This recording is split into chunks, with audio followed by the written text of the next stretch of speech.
Well, hello and welcome to this episode of Coroner Talk. Again, I am so happy that you've decided to join me yet again for another episode of this show. So today we're going to be going one more time. We've had the last couple of weeks worth of suicide investigation. We're going to go one more time with a little bit more suicide investigation stuff, and we're going to talk about what the body can tell us at a suicide scene. What information can be gathered from the body, what PMI and body changes after death can tell us to when the person died, maybe how the person died. Could this be a suicide, maybe a homicide? But we're going to talk about what information can the body itself tell us at a suicide scene. I want to give a shout out and a thank you to many of you who have reached out and said they appreciate the show being back, and they have congratulated the show on 1 million downloads. And I appreciate that. That's all because of you. I talked about that the last show, that we reached over 1 million, and I am glad to be a part of that, and I'm glad that you are a part of that for sure. So if you had a chance to go to the coronertalk.com and click on the Academy page, all new, redesigned Academy website, and check out our online training and some of our classroom training. We've got a lot going on. I think there's 33 or 36 online courses there that you can take. Of course, most of them are ABMDI approved. Many of them are post-approved for whatever state you're in. So go check those out. If you need online training, number one, just to become a better investigator, but number two, for your ABMDI credits or other type of continuing education credits, go check out those online courses. There's several instructors on our platform that's got several different genres of courses. They're all somehow focused around coroner management and or death investigation specific, so they would fit into what you would be needing for sure. So go check that out, coronertalk.com. You can also go straight to the Academy page at ditacademy.org. And if there's something you need, something you have a question of, a specific type of training that you would like to for us to bring on the platform, please let me know that. And if you are currently an instructor and you would like to be part of our platform where you earn a revenue share every time that course sells, reach out to us and they'll get that to me, and I will contact you, and we'll talk about what kind of training you have to offer and what it means to be part of our platform. Our instructors are very well appreciated and very well taken care of through the Academy. So if you're interested in that and you think you can teach something, or you do teach something now, certainly reach out and let us talk about that. So without any further delay, let's jump into this section of this online course we've been going over. And we're talking about what the body can tell us, what information the body itself has for us at a suicide scene. Adjust your earbuds, turn up those speakers, and hang on. It's now time for this week's featured conversation. Now we come to a section on external body exams and documentation. I want to spend a few minutes here talking about what the body can tell us, what evidence you can find on the body, how to do the body exam, and why the body exam on scene level is even important. It's important on all death cases, and especially when it comes to suicide. And we want to talk about what type of evidence can be found on them.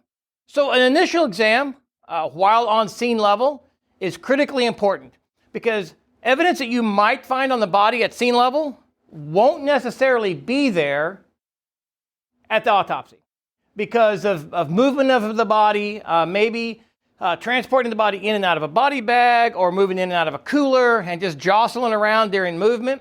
Any fine fibers or DNA or something like that might very well be lost that's on the surface of the body.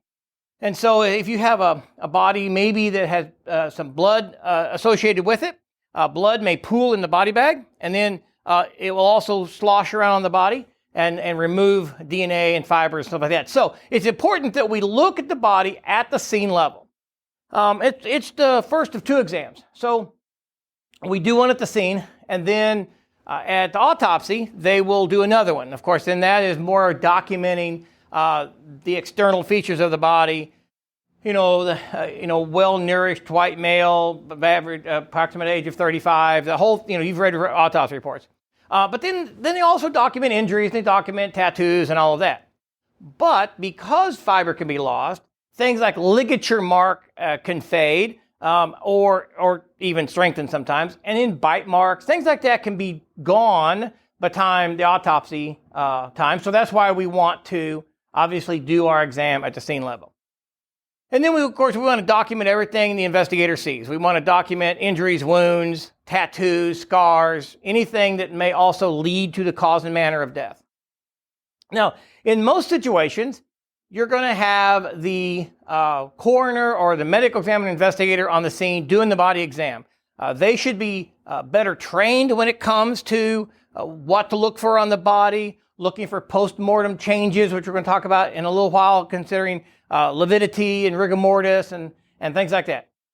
So they're probably better trained in that, so they should be the one doing the body exam. But if you don't have one there, then if you're a police officer, then a law enforcement officer, then you might have to be the one to do it. What you don't want to do is not do one. Well, the coroner can't be here, or, we're in a jurisdiction where the coroner or medical examiner kind of does stuff on the phone and then decide whether or not we're going to send the body up. If you don't do that exam on scene level, you are going to be missing possible evidence, not only to prove or disprove a suicide, but it could also help determine that it absolutely was not a suicide, and you might find other evidence. So it's your responsibility to make sure you look at that body, okay? So in the absence of a medical examiner or coroner, you, the police officer, needs to do it.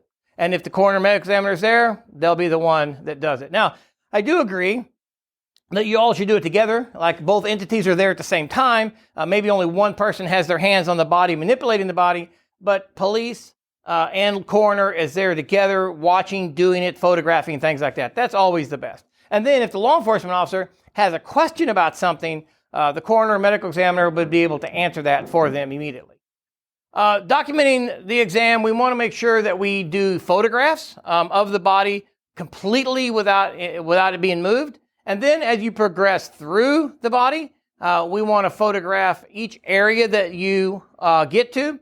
Any wounds that you see, anything you see for documentation, you want to make sure that you photograph that.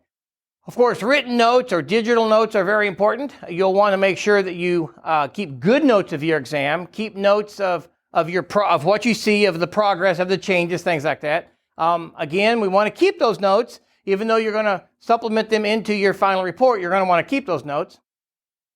And all of your wounds and things need to be documented on a forensic body chart, which I'll show you one of those in just a moment. And then, lastly, using a standardized reporting form. Now, you can make these up yourself. There's one of these provided in this course that you can look at. But it's a standardized form for every death case.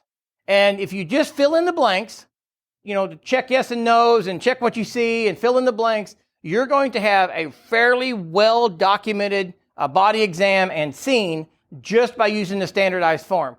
That way, you don't necessarily forget to do something or because you don't do them all the time and all of a sudden you haven't done one in months because you're law enforcement and you're not coroner, and now it's thrust upon you to do. And using one of these standard forms will help you not to forget something. So the initial things you want to document is, do you see liver mortis, which is lividity, which we'll explain later on? Do you see rigor mortis? Do you see what's the alga mortis, which is body cooling? We'll talk about all of that. Document your odors. Do you smell alcohol? Do you smell putrefaction, which is a component of decomposition?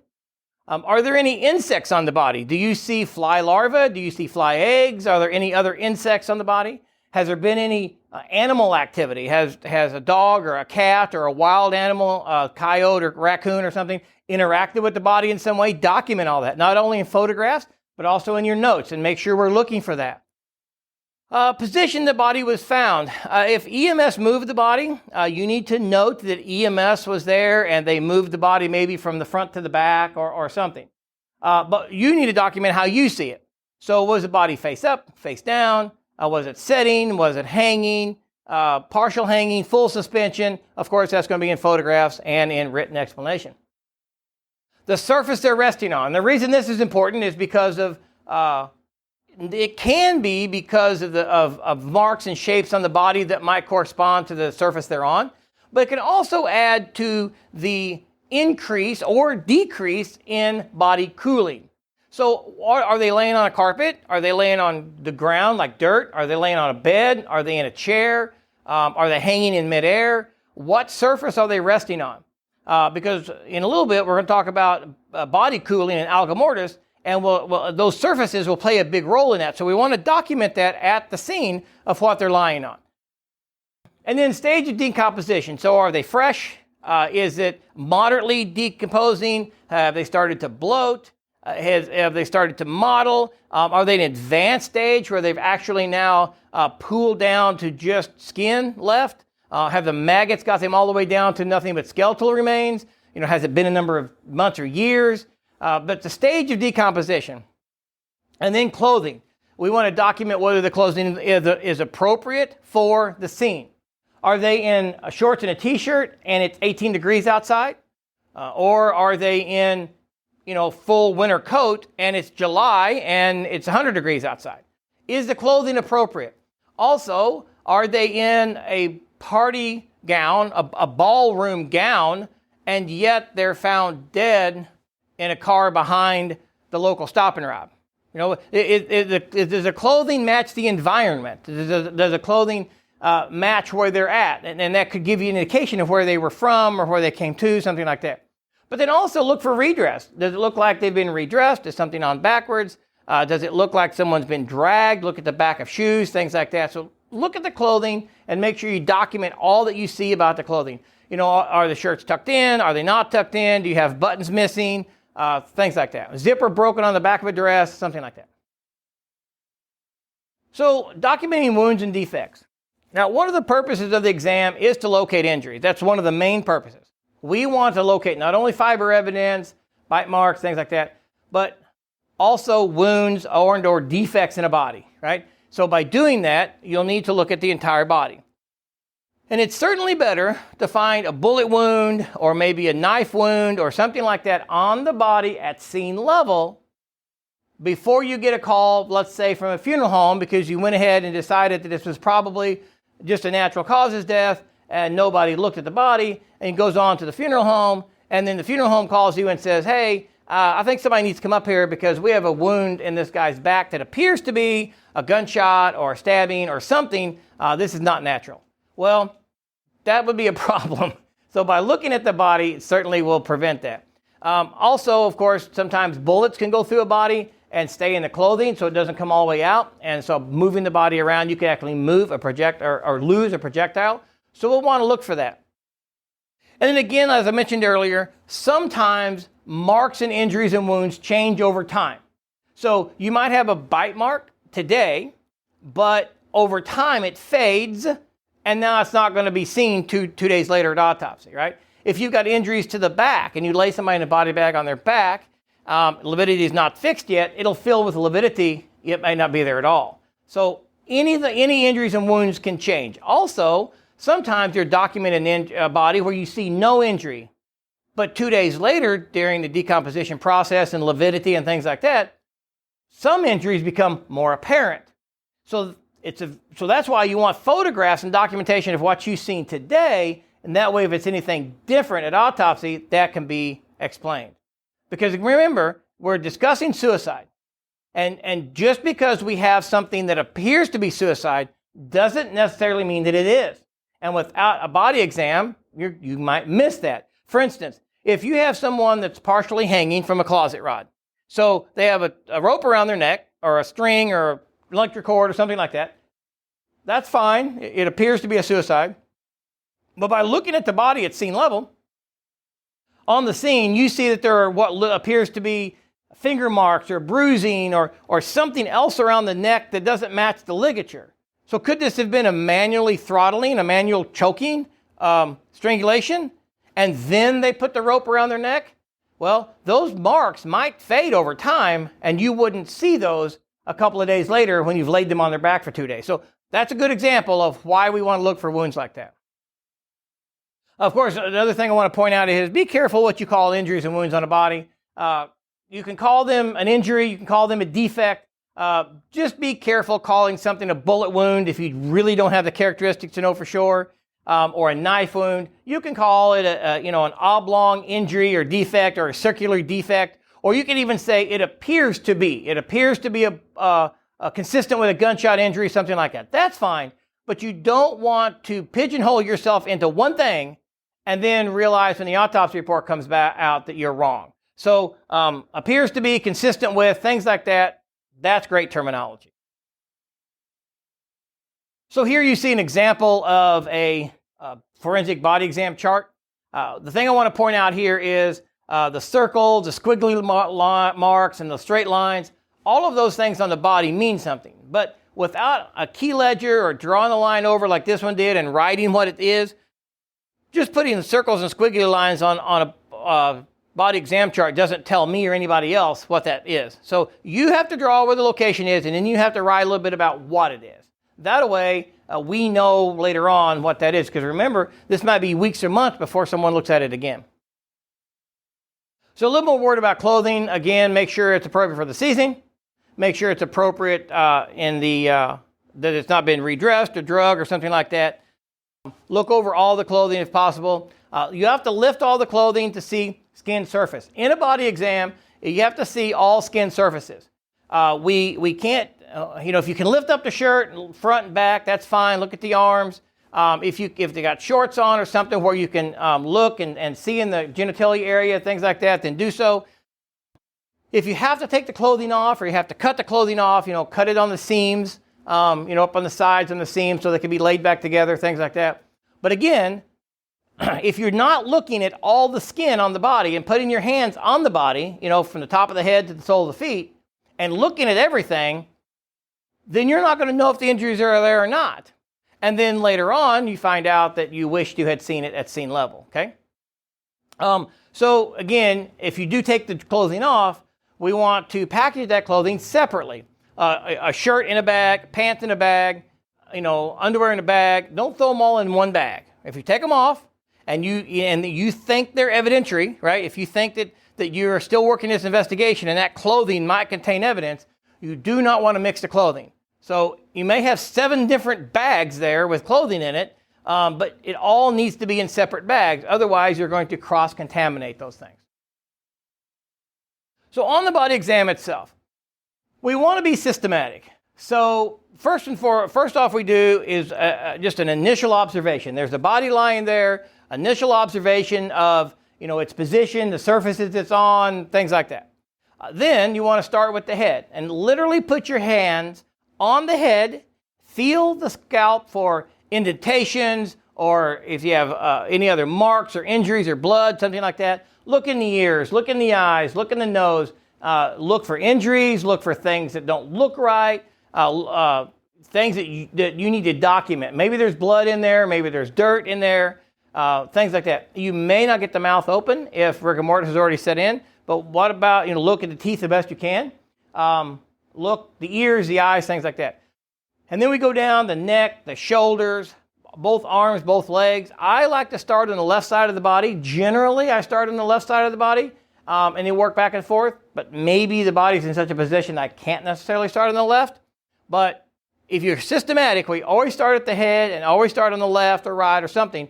Then if you're systematic, you won't miss things. So shoulders, arms, legs, you look for broken bones, you look for scars, marks, tattoos, injuries, document all of that.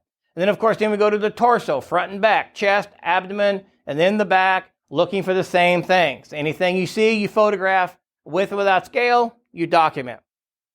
Then we get down into the groin area, the hips, the butt, look for injuries, things like that. None of these are internal. These are all external. We are just visually looking at what looks right and what looks wrong on a body. Again, you can look at genitalia and say, that ain't right. And so photograph, document, and then the docs can give you some answers. We as investigators don't do internal exams of any kind.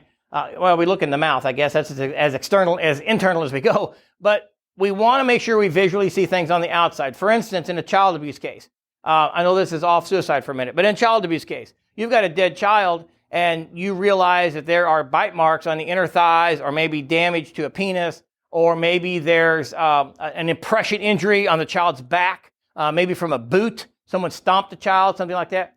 All of that evidence may be missed 2 days later.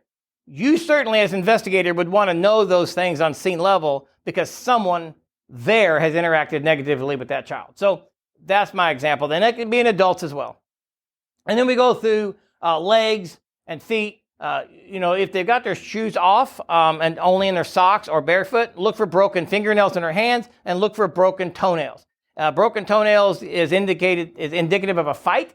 Maybe they were trying to fend off their offender with their feet. They've got toenails broken, and then, of course, they got fingernails broken possibly. And then what other possibilities could you have on the feet? Maybe we have defensive wounds. We have cutting or stabbing injuries on the feet because they were putting their feet up to defend. Maybe you've got other broken bones or something. But you need to look and document all of that. That's the entire body. And all has to be done not with clothing on, but either clothing off or under the clothing. If you can pull the pant legs up, open the belt up, all that's fine. Not every adult has to be leaving the scene naked to go into autopsy. But if you can't tell me for sure that you have looked at the person's back or the back of the legs for injuries or defects, then you haven't done an appropriate body exam.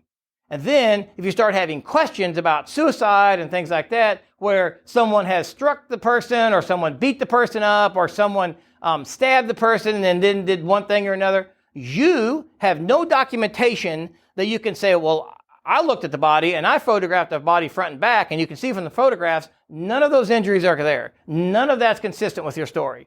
So now, whenever families will come up and say, my husband didn't kill themselves, someone did X, Y, Z, at least your body exam will help, again, go to your 70% of preponderance of evidence that was, in fact, suicide. So body exams are very, very important at scene level.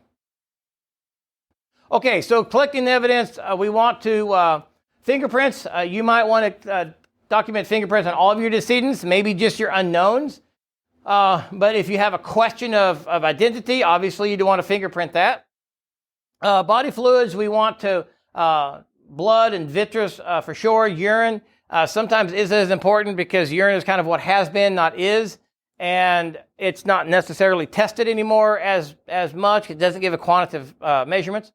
But do you want to take the blood and the body fluids, toxicology fluids at scene if you're going to release the body anyway, or are you going to go back to the morgue or someplace else and have those fluids drawn? It's recommended that toxicology is done on every suicide. And the reason of that is because you want to be able to show that the person was not incapacitated due to drugs. Maybe there's a level of fentanyl in their system so high that they were dead prior to someone making it look like something else. Maybe it was an accidental overdose, but the person didn't want to be associated with this overdose situation, and so to distance themselves through time and space, they changed the scene to make it look like something else. Which brings up an example the student gave me a couple of months ago. There was 2 people die in a house of an overdose. And the people in that house, of course, they also were using drugs, and they didn't necessarily understand decomposition and things like that. They just wanted to separate themselves through time and distance. So they put both people in a bed. It was a boyfriend-girlfriend, and they put them in the bed in a sleeping position, covered them up. They put 2 or 3 space heaters in the room, and their thought was they were going to keep them warm. And so then, after a number of hours, overnight I believe it was, then they could be found in their bed, and maybe the overdose, again, time and distance. The problem is they were covered up in bed with space heaters in the room. The room got so hot that all it did was increase decomposition. And so now you've got black bloated bodies in the bed. It doesn't change the fact that toxicology is probably going to give us the fentanyl levels anyway, but now it could be seen that they didn't just die an hour ago, they died many hours ago, and then the heat in the room increased the decomposition. So again, like staging, like I said earlier, not everybody knows how to stage something correctly. And there they thought they would keep the bodies warm, and all they did was, of course, decompose them faster. You might want to take DNA on your decedents to know whether or not that's for identification. Some agencies will keep DNA on all decedents in case there comes up a request for paternity or maternity or something like that. So you may have DNA cards that you collect, keep for every decedent. That's something you may have internal policy on. Of course, we want to look for trace evidence, fibers, which I talked about. You might find hairs, you might find carpet fibers, you might find something that you can use to either individual or classification of an evidence to put the person maybe in a different place or in a different vehicle, or maybe there's a hair there that's maybe even a dog hair, if it can be traced back to an offender's dog or something like that. Always want to look for that stuff. Bagging the hands, not so much for gunshot residue. Some of the older guy, you'll think, so we used to do it all the time with gunshot residue. We'd bag the hands. Now, bagging the hands is really more appropriate for what we think might be a sexual assault or some type of physical altercation where there may be offender DNA under the victim's fingernails. And if that's the case, then we want to bag the hands and the feet if that's appropriate situation, so that those won't be contaminated inside the bag, and then the medical examiners can take those clippings and stuff like that at autopsy. So that's a good reason to bag the hands for that. All right, let's stop there for today. I know you found that enjoyable. I know that if you if you've taken some of our other online courses, you've probably heard that before. I know years ago we did a podcast on body exams and things like that. And the body exam is important in any death investigation. Regardless of what the cause is, the body exam is going to be very important to help lead you to a manner. Now, what we talked about today, of course, was how that body exam comes into play in suicide investigation specifically. And we don't go into anything with preconceived notion that it's suicide, but what information can be gathered. And so I know you had to have gained from that. I know that you've got things out of that you can take and use in your everyday life. So again, thank you for staying with us, staying on the show. If you're still with me at this point, you are a dedicated listener, and I very, very much appreciate that. So remember, if I can do anything for you, if you need anything out of me or any of my staff or any of the other instructors, please reach out and let me know. I'm here and they are here to help you in every way we can. So again, that's our way of being a blessing to you. So I'm going to ask that you find a way to be a blessing to someone in your life and in your community. And above all, as I say every single week, above all, be safe. Thanks for listening to Coroner Talk, a DSPN media production. Visit our website at coronertalk.com. And be sure to like us on Facebook at facebook.com/coroner training. 3617 1024 scene en route to morgue.